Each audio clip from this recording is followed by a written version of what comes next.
धूप बहुत ज़्यादा तेज़ हो चुकी है गाइस। तो हमारे लड्डू गोपाल जी को लग रही थी गर्मी, तो इसलिए मैंने इनके कुछ विंटर की ड्रेसेस सब निकाल के हटा दी है। तो क्या करें, नीचे जाते हैं तो सर्दी लगती है, ऊपर आते हैं तो गर्मी लगती है, तो धूप भी लेनी ज़रूरी है। तो मैं आपको एक कहानी सुनाती हूँ, सुनिए। कथा है ये। कहते हैं भक्ति सच्ची हो तो ईश्वर को भक्त के सामने आना ही पड़ता है, और ईश्वर के जिससे दर्शन हो जाए उसे कुछ न कुछ देकर ही जाते हैं।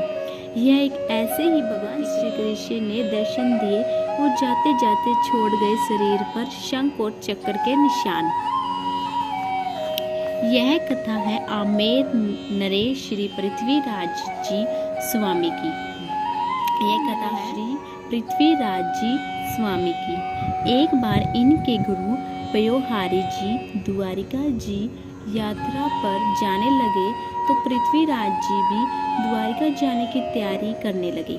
इन्होंने कहा कि द्वारिका जाकर शरीर पर शंख चक्र बनवाऊंगा।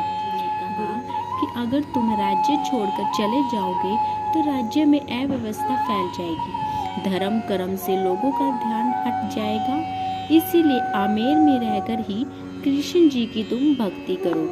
गुरुजी की बात पे राज जी आमेर में ही रह गई, लेकिन इनका ध्यान द्वारिकाधीश में ही लगा रहा। रात में जब यह सोए हुए थे तब उन्हें लगा कि अचानक तेज प्रकाश फैल गया है, द्वारिकाधीश स्वयं प्रकट हो गई है।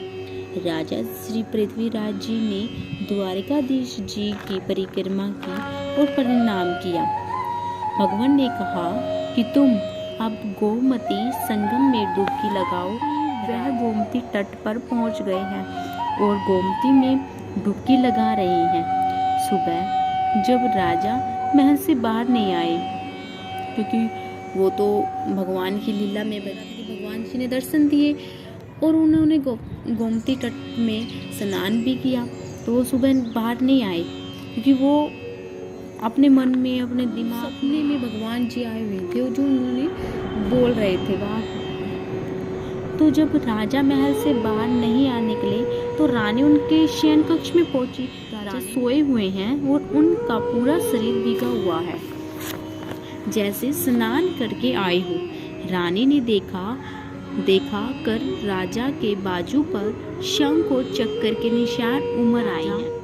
की नींद खुली तो वह भी इस चमत्कार को देखकर हैरान रह गए थे, क्योंकि उन्होंने बोला था ना कि मैं अपने हाथ पे चक्कर और शंख का निशान बनवाऊंगा। तो लेकिन राजा की नींद खुली देखकर हैरान थे। उन्हें लगा कि भगवान स्वयं उनकी इच्छा पूरी करने के लिए आए थे। इसके बाद राजा पूरी तरह से भगवान कृष्ण में लीन हो गए और उनकी पूजा करने लगे। तो देखा भक्तों आपने, जब मन में हमारे भक्ति इस कदर उम्र आती है ना, तो भगवान को भी स्वयं धरती पे आना ही पड़ता है। तो कैसी कथा कमेंट सेक्शन में बताएं हमें, और हमारे चैनल को सब्सक्राइब करें ऐसी वीडियो के लिए, ऐसी कथाएं, ऐसी स्टोरी के लिए। राधे राधे, जय किशोरी, जय ठाकुर।